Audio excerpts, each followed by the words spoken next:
हरिः ओम्।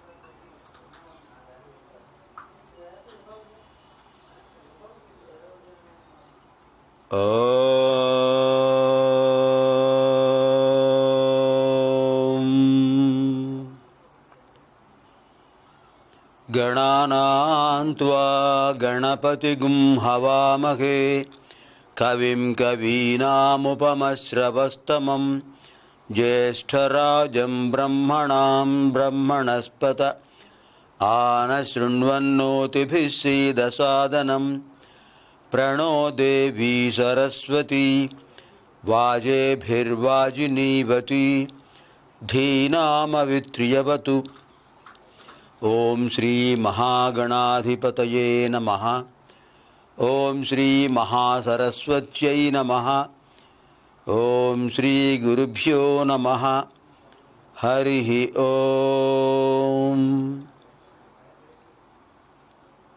शक्तित्रयी वेदमाता सर्वदैवस्वरूपिणी सत्यधर्मस्वरूपा च पातु नः सर्वदा शुभा। ओंकारं बिन्दुसंयुक्तं नित्यं ध्यायन्ति योगिनः कामदं मोक्षदं चैव ओंकाराय नमो नमः।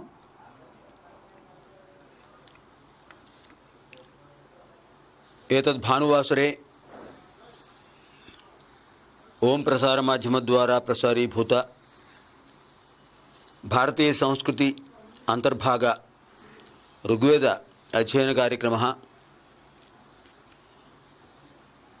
प्रारभ्यते। एतत् कार्यक्रमाय सर्वेभ्यः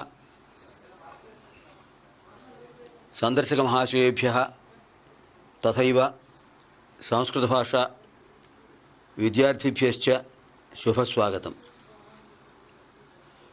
केयूराणि न भूषयन्ति पुरुषं हारा न चन्द्रोज्ज्वलाः न स्नानं न विलेपनं न कुसुमं नालङ्कृता मूर्धजाः वाण्येका समलङ्करोति पुरुषं या संस्कृता धार्यते क्षीयन्तेऽखिलभूषणानि सततं वाग्भूषणं भूषणम्।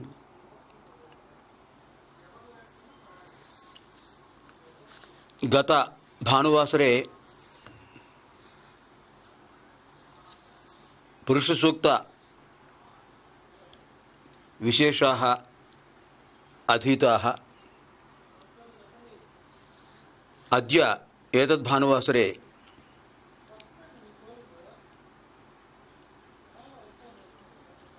परिणयसूक्ताः विशिष्टकार्यक्रमः परिणयसूक्त अध्ययनकार्यक्रमः प्रारभ्यते। भारतीय जीवनसंस्कृतेः मुख्यभागः परिणयघट्टः विवाह कार्यक्रमः। तदंतर्गत विशेषमन्त्राः 47 सन्ति। तेषां विषयमधिकृत्य अद्य कार्यक्रमम् आरम्भं करवामहे।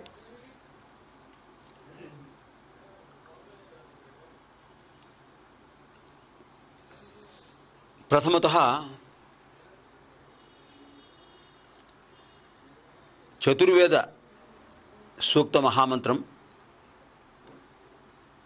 पठनं कृत्वा ततः एतत् कार्यक्रमे प्रविशामः। క్రిందటి ఆదివారం నాడు పురుష సూక్త మంత్రాలను కూడా అధ్యయనం పూర్తయిపోయింది. ఇప్పుడు వివాహ ప్రకరణం పరిణయ సూక్త విశేషం అధ్యయనం చేద్దాం. భారతీయ సంస్కృతి భాగంలో, భారతీయ జీవనంలో వివాహ వ్యవస్థ చాలా ముఖ్యమైనది. అటువంటి వివాహ వ్యవస్థలో కొన్ని సూక్తాలు ఉన్నాయి. ఆ సూక్తాలు మనకి ఋగ్వేదంలో చివరి భాగంలో కనిపిస్తున్నాయి.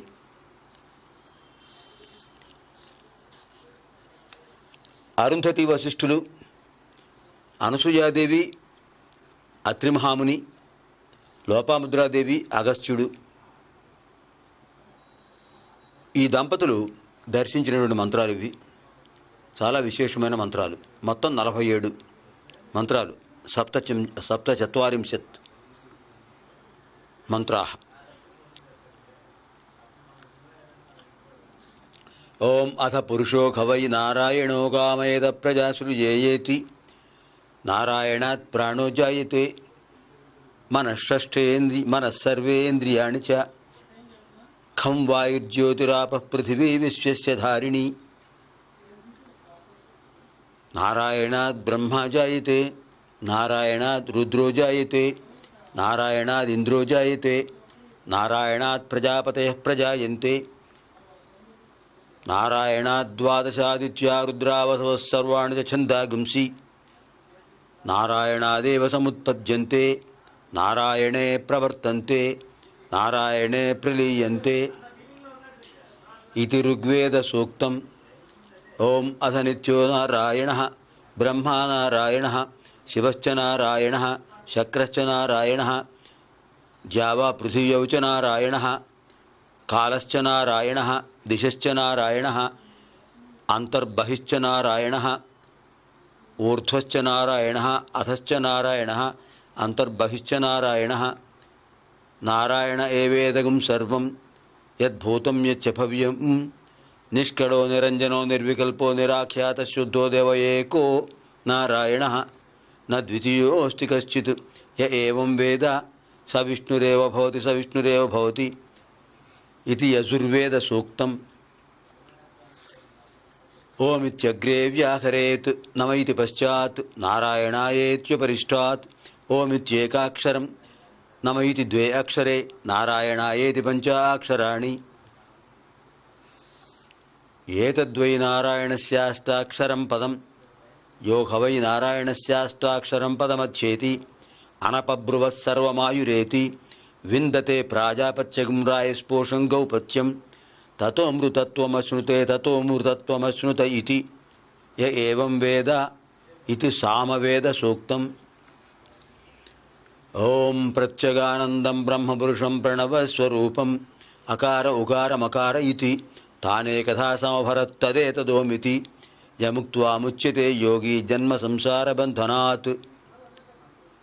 ఓం నమో నారాయణాయేతి మంత్రోపాసకః వైకుంఠభోనలోకం గమిష్యతి తదిదం పరం పుండరీకం విజ్ఞానఘనం తస్మాత్ తదిదావన్మాత్రం బ్రహ్మణ్యో దేవకీపుత్రో బ్రహ్మణ్యో మధుసూదన. ఓం సర్వభూతస్థమేకం నారాయణం కారణరూపమకార పరబ్రహ్మ. ఓం ఏతదథర్వశిరో యోధీతే ఇత్యథర్వవేద సూక్తం.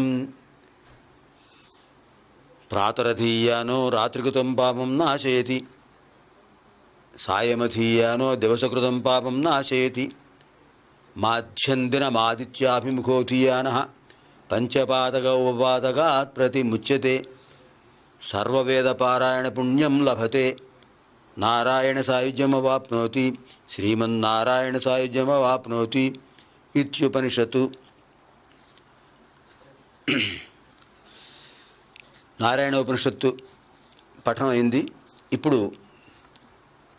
ఆషాఢమాసంలో విశేషమైనటువంటి పర్వదినం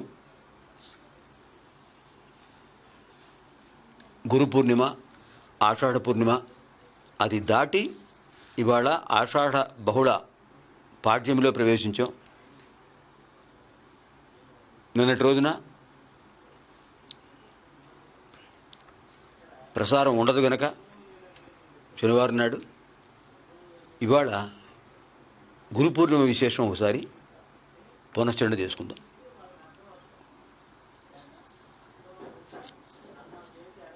గురుః కో నామ గురుః, గురోః లక్షణం కిం, కహ గురురిత్యభిధీయతే. గురువుకు లక్షణం ఏమిటి, ఎవరిని గురువు అంటారు,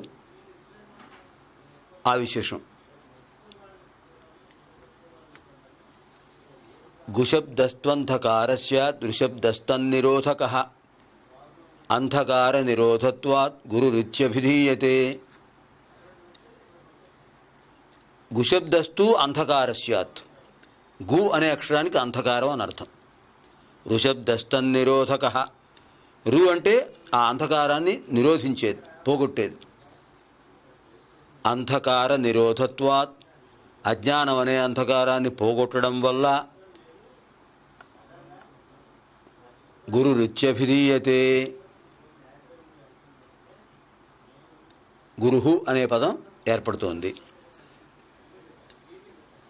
మరో వ్యుత్పత్తి ఏంటంటే గురుత్వం యస్య అస్తి సహా గురుః. గురుత్వం యస్య అస్తి సహా గురుః. గౌరవం అనేటటువంటిది ఎవరి దగ్గర ఉంటుందో, గౌరవించదగిన పరిస్థితి ఎవరి దగ్గర ఉంటుందో ఆయన గురువు. విద్యాధికులు, వయోధికులు, జ్ఞానాధికులు వాళ్ళు గురువులే.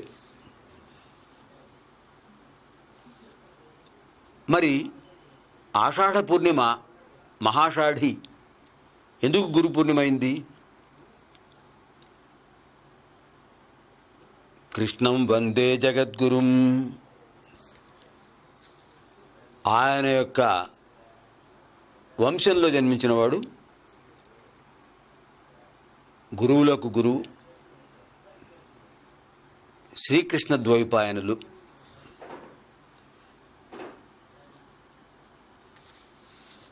శ్రీమన్నారాయణుడు ఆయన యొక్క నాభికమలం నుంచి ఉద్భవించినవాడు బ్రహ్మదేవుడు. బ్రహ్మదేవుడి యొక్క కాంతి నుంచి ఆవిర్భవించినవాడు వశిష్ఠుడు. ఈ వశిష్ఠుడు దేవహూతి కర్దమ ప్రజాపతి అనే పుణ్యదంపతుల యొక్క కుమార్తె అరుంధతీదేవిని వివాహం చేసుకున్నాడు. ఆ దంపతులకు కలిగిన కుమారులలో శక్తిమహాముని ప్రసిద్ధుడు. ఈ శక్తిమహాముని అదృశ్యంతి అనేటటువంటి ఒక దివ్య కన్యను వివాహం చేసుకున్నాడు. ఆ అదృశ్యంతి శక్తిమహాముని ఆ దంపతులకు జన్మించినవాడు పరాశరుడు. ఈ పరాశరుడు విశేషమైన ప్రతిపత్తి గలవాడు. ఆయన ఓసారి కాళింది నదిలో ప్రయాణం చేస్తున్నాడు. ఆ పడవను నడుపుతున్నటువంటి మత్స్యకన్య, ఆవిడ మత్స్యంలోంచి ఆవిర్భవించింది. ఆవిడ దివ్యకన్య మత్స్యంలో ఆవిర్భవించింది. ఆ మత్స్యంలో ఆవిర్భవించినటువంటి ఆ కన్యను, ఆ పసిపిల్లను పెంచుకున్నాడు దాశరాజు. జాదరులకు రాజు అతను. సత్యవతి అని పేరు పెట్టాడు. ఆ సత్యవతి పడవ నడుపుతోంది. ఆవిడ యొక్క ముగ్ధమోహన సౌందర్యానికి వశీకృతుడయ్యాడు. ఆవిడ యొక్క సౌందర్యం పట్ల ఆకర్షితుడయ్యాడు పరాశరుడు.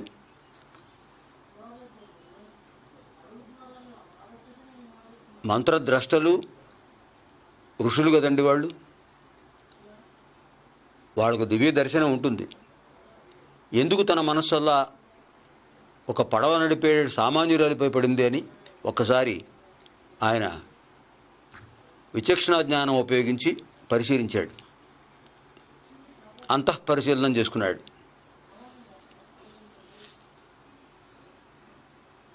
ఒక మహాపురుషుడు ఆవిర్భవించబోతున్నాడు. అందుకనే తనకి కోరిక ఏర్పడింది. ఆవిడ సాధనం, ఆవిడ ఒక నిమిత్తమాత్రురాలు. ఆవిడ గర్భంలో ఉదయించాలి. ఆ విధంగా పరాశరుడు మహా తేజస్శాలి అడిగాడు సత్యవతిని, నేను కన్యను, మరి వివాహం కాకుండా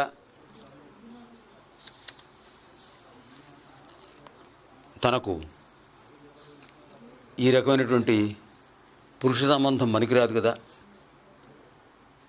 అని అంటే ఆయన చెప్పాడు, నీకు కన్యాత్వం చెడకుండా నీ గర్భంలో ఒక మహానుభావుడు జన్మించాలి గనక నీకు ఆ అవకాశం నేను ఇస్తున్నాను, ఆ వరం ప్రసాదిస్తున్నాను.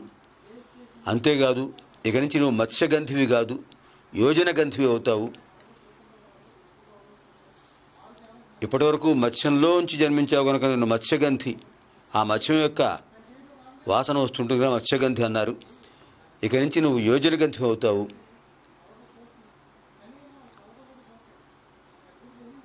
విశేషమైనటువంటి సుగంధ పరిమళం నీ నుంచి యోజన పర్యంతం వ్యాపిస్తూ ఉంటుంది కనుక యోజనగంధి అవుతావు. ఇది నీకు ఒక అవకాశం. పైగా ఇదంతా కూడా నేను అంధకారమయం చేసేస్తున్నాను. ఈ కాళింది నది మధ్య భాగంలో ఒక ద్వీపాన్ని కల్పిస్తున్నాను. ఆ ద్వీపంలో నీకు కుమారుడు జన్మిస్తాడు అని సత్యవతితో చెప్పాడు. మహర్షులు సిద్ధవాక్కులు ఆవిడకు తెలుసు గనక తథైవ అనుగృహీతాస్మి అని చెప్పింది. అలా కాళింది నది మధ్య భాగంలో ఉన్న ద్వీపంలో సత్యవతికి జన్మించిన వాడు కృష్ణ నామధేయుడు. అక్కడ ఇది మనం గమనించాలి. ఆయన పేరు కృష్ణ, తండ్రి పెట్టినటువంటి పేరు కృష్ణ. మహాభారతంలో కృష్ణ పదంతో ఉచ్చరించబడేవాళ్ళు శ్రీకృష్ణ పరమాత్మ, ద్రౌపదీదేవిని కూడా ఆమె యొక్క శ్యామల వర్ణాన్ని బట్టి కృష్ణ అంటుంటారు. ఇంకా మహానుభావుడు వేదవ్యాసుడు, ఆయనే తర్వాత వేదవ్యాసుడు అయ్యాడు. ఆయన కూడా కృష్ణుడే. ఆ విధంగా కృష్ణ నామధేయం ఏర్పాటు చేశారు. ద్వీపంలో పుట్టిన కృష్ణుడు గనక కృష్ణ ద్వైపాయన అని పేరు వచ్చింది. ద్వీపంలో పుట్టిన కృష్ణుడు గనక కృష్ణ ద్వైపాయన. ఇంకొక వ్యుత్పత్తి అర్థం కూడా చెప్తుంటారు. ఆ ద్వీపం చీకటిగా ఉంది, ఆయన అలా చేసేసాడు, కల్పించేశాడు. రాత్రి భాగం ఏ విధంగా చీకటి ఉంటుందో అలా కల్పించేశాడు. అక్కడ జన్మించాడు కనుక కృష్ణ ద్వీపం కనుక నల్లగా ఉన్న ద్వీపం, చీకటిగా ఉన్న ద్వీపం కృష్ణ ద్వైపాయన అని కూడా చెబుతుంటారు. పరాశరుడి కుమారుడు కనుక పారాశర్య అంటారు. సత్యవతి కుమారుడు కనుక సాత్యవతేయ అంటారు. ఇంకో విశేషం ఏంటంటే అక్కడ బదరికావనం ఉంది, రేగు చెట్ల తోట. ఆ బదరికావనంలో జన్మించడానికి బాదరాయణ అని చెప్పారు. శ్రీకృష్ణ ద్వైపాయన, పారాశర్య, సాత్యవతేయ, బాదరాయణ. ఇంకా తన తండ్రి గారు తాతగారు వారి యొక్క ఆదేశాన్ని అనుసరించి ఆయన ఏం చేశాడు, బ్రహ్మ యొక్క ఆదేశాన్ని అనుసరించి కూడా అనంతావై వేదాహ అన్నట్లుగా అనంతమైన వేదరాశిని వాటి యొక్క స్వరూప స్వభావాన్ని బట్టి దేవతలను వర్ణించే మంత్రాలు అన్నీ కూడా వేరు చేసి దానికి ఋగ్వేద అని పేరు పెట్టాడు. అలాగే మానవులకు జన్మించినది మొదలు చివరి భాగం వరకు, మరణం వరకు కూడా మధ్యలో షోడశ సంస్కారాలని ఏర్పాటు చేసినటువంటిది. అలాగే భగవంతుడిని అర్చించేటటువంటి షోడశ సేవా కార్యక్రమాన్ని, షోడశ అర్చనా కార్యక్రమాన్ని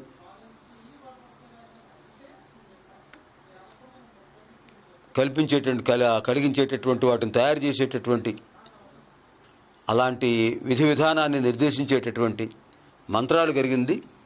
యాజన కార్యక్రమాల్లో ఉపయోగించేటువంటి మంత్రాలు ఉన్నటువంటిది కనుక యజుస్సులు, యజుర్భాగంగా నామధేయం చేశాడు. ఇంకా దేవతల్ని స్వరప్రధానమైనటువంటి సప్త స్వరాలతో దేవతల్ని ఆరాధించే మంత్రాలు,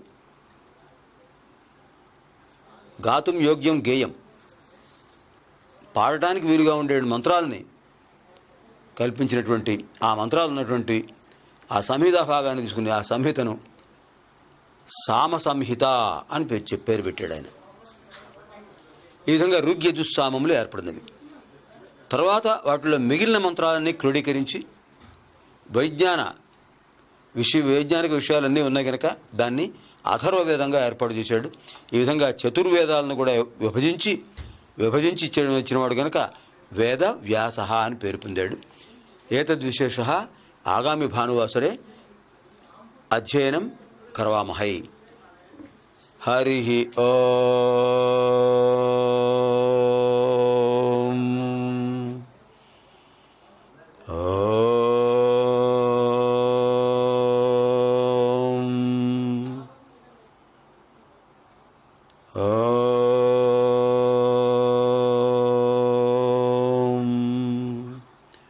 సహనావతు సహనౌ భునక్తు సహ వీర్యం కరవావహై తేజస్వినావధీతమస్తు మా విద్విషావహై.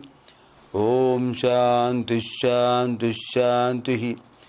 స్వస్తి ప్రజాభ్యః పరిపాలయంతాం న్యాయేన మార్గేణ మహీం మహిషాః. గోబ్రాహ్మణేభ్యः శుభమస్తు నిత్యం. లోకాः సమస్తాः సుఖినో భవంతు. అసతో మా సద్గమయ తమసో మా జ్యోతిర్గమయ మృత్యోర్మా అమృతం గమయ. ఓం శాంతి శాంతి శాంతి. స్వస్తి.